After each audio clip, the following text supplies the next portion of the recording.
प्रश्न पाहिजे अगदी सोपा प्रश्न आहे. 1664 चे 3 चे 4 चे 5 चे 6 चे 7 चे 10 बरोबर किती?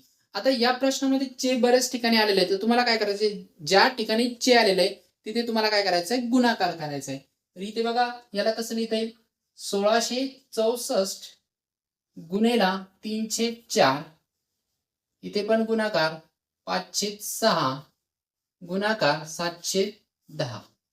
ठीक आहे. आता इथे एक संक्षिप्त रूप द्या. बघा काही कॅन्सल होत आहे का? इथे बघा 3 1 3, 3 2 6, 5 1 5, 5 2 10.